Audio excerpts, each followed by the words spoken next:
from Mike Portnoy of Dream Theater, and hello to all my friends at thecrookedstep.com.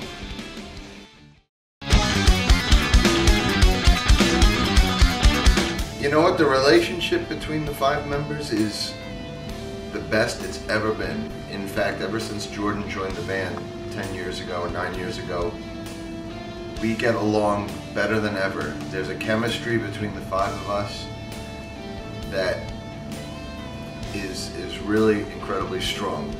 There's a bond, but we're very different personalities. All 5 of us are very different people, but I think that's what makes the chemistry. You know, the fact that Jon Mikel and myself are probably polar opposites in terms of personality, you would think that that's a bad thing, but in this case it's a good thing. You know, it makes us work. The way that this band functions, the kind of division of power and responsibility, everybody's very comfortable with it. You know, some people look at me like, oh, he's a dictator, and doesn't the band get mad that I'm controlling everything? But actually, it makes this band work incredibly smoothly. We don't fight and bicker over every little thing. Everybody kind of knows what they're supposed to do and their place, and as a result, we get along bigger and better than ever. We're very happy with this creative formula we have with me and Jon producing the albums.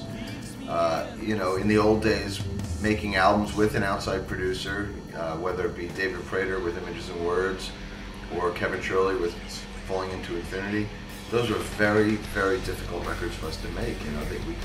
You know, we would be constantly fighting and bickering and disagreeing, and at the end of the day, nobody knows or understands or gets our music better than us. You know, it's nice to have an objective outside ear, and that's why we hire an engineer and a mixer to work with us. But that at the end of the day, it's important that we call our own shots.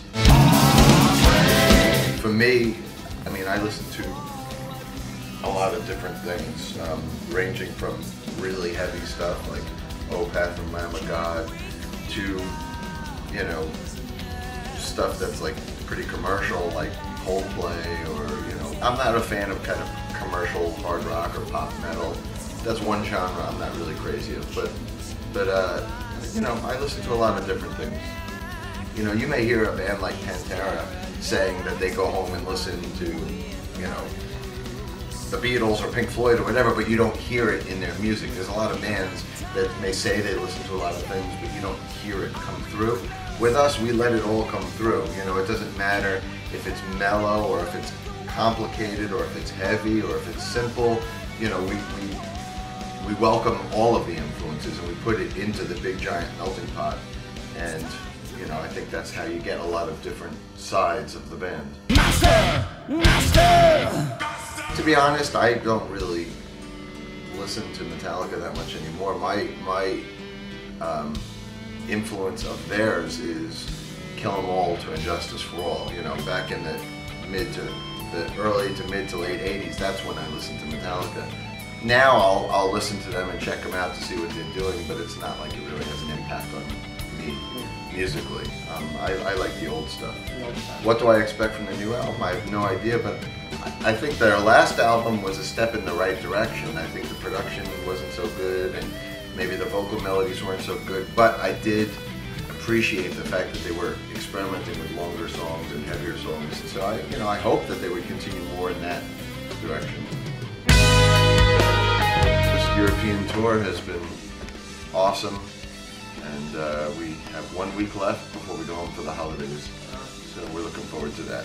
And then we pick back up in January, where we go to Asia and Australia, and then March we'll be doing a South American tour, and then April and May we have another American tour, and then we'll finish and take a break for next summer, and then start a new record after that.